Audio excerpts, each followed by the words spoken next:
कुछ समय पहले एक बहुत बड़ा मठ था जहाँ लगभग 600 भिक्षु रहते थे। वह सभी अपने गुरु के मार्गदर्शन में खुद को जानने का प्रयास कर रहे थे।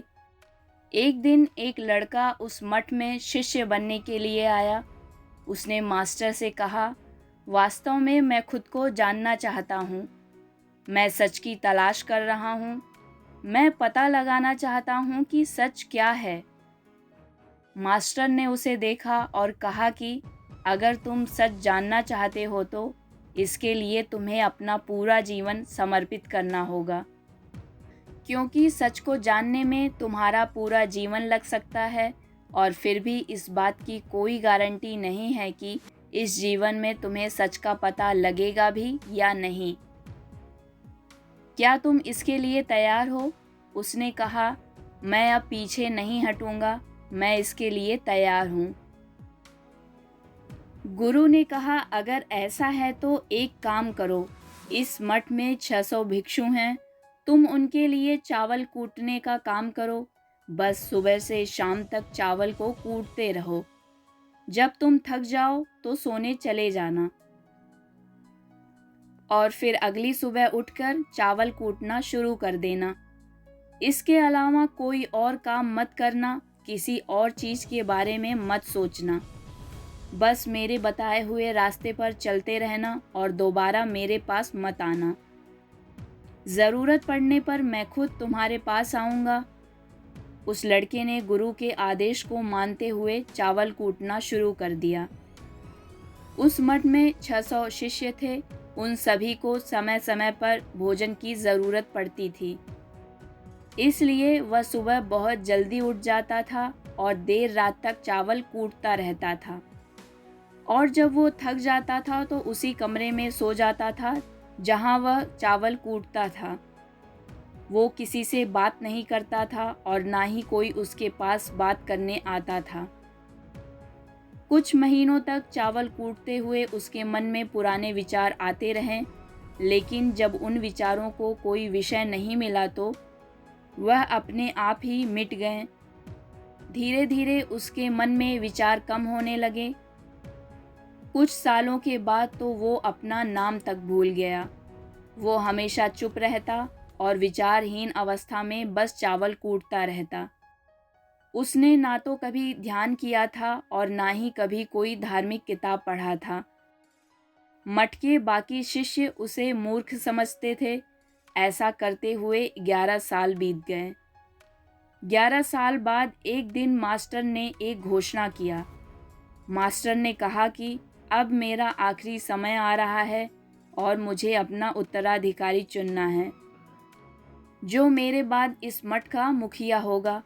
इसलिए मेरा कोई भी शिष्य जिसे लगता है कि उसे आत्मज्ञान हो गया है, उसने खुद को जान लिया है, तो वो रात को मेरे कमरे के पास आकर इस दीवार पर कुछ पंक्तियाँ लिखे जिसमें उसकी जिंदगी का सारा अनुभव समाया हो।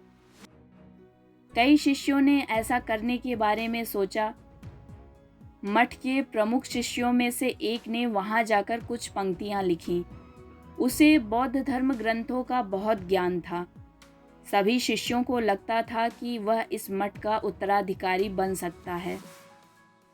उसने लिखा था कि मन एक दर्पण की तरह है, जिस पर विचारों और इच्छाओं की धूल जमा होती है। इस धूल को मिटाने के लिए ध्यान करना चाहिए। जिसकी धूल हट जाती है और मन का दर्पण साफ हो जाता है, वह मोक्ष प्राप्त कर लेता है। अगली सुबह जब मास्टर उठे और उन्होंने उन पंक्तियों को देखा तो उन्हें बहुत गुस्सा आया। उन्होंने कहा कि किस मूर्ख ने यह सब कचरा मेरी दीवार पर लिखा है। वह शिष्य जिसने यह सब लिखा था वह चुप रहा। हालांकि उसने जो पंक्तियां लिखी थी वह ज्ञान से भरी थी, लेकिन यह सब किताबी ज्ञान था।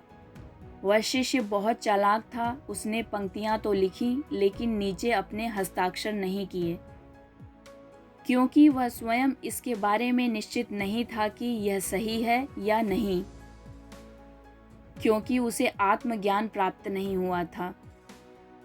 गुरु ने इन पंक्तियों को पूरी तरह से खारिज कर दिया।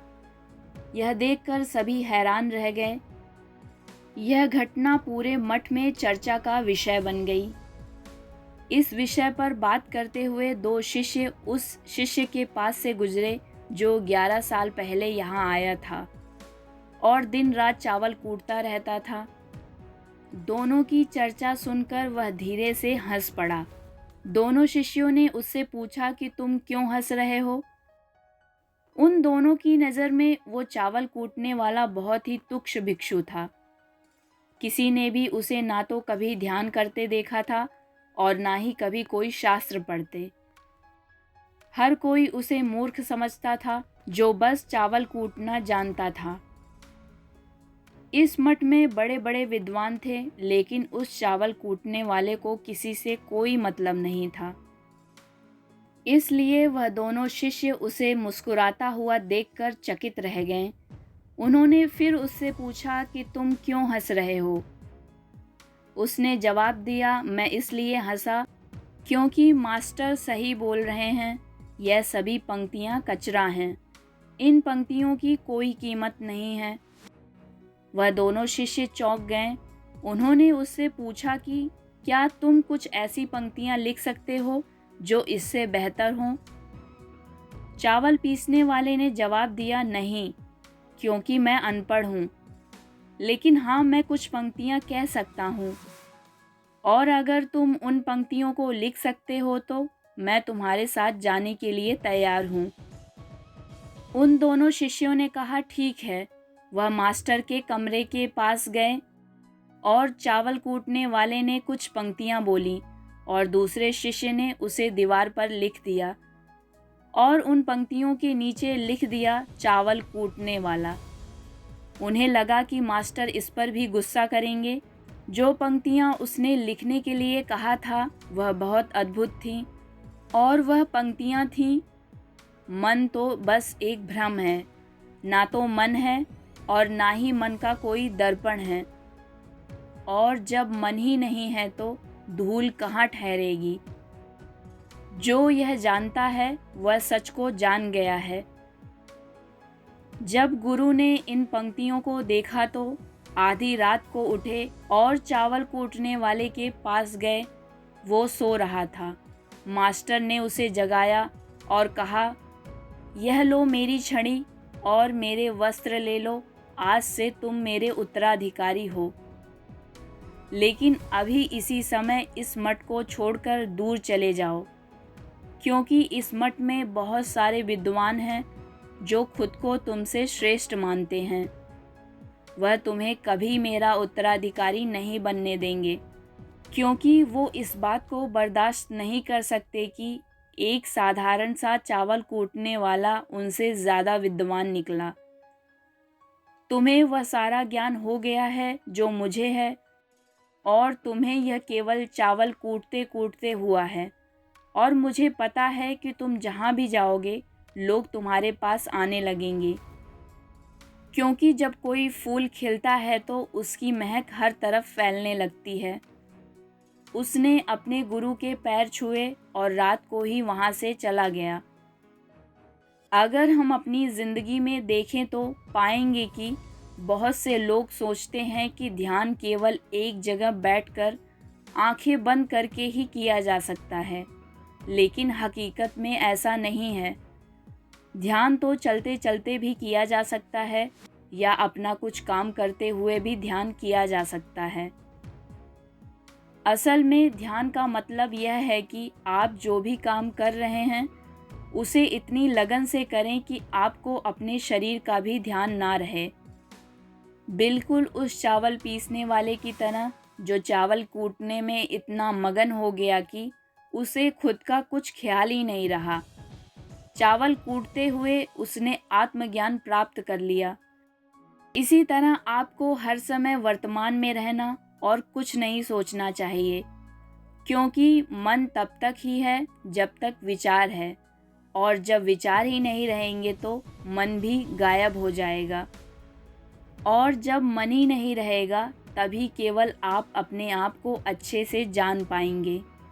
असल में हमें अपने वास्तविक स्वरूप को जानने के लिए कोई अन्य साधना करने की आवश्यकता नहीं है। हम जो कुछ भी कर रहे हैं, बस उसमें हमें पूरी तरह से खो जाने की ज़रूरत है।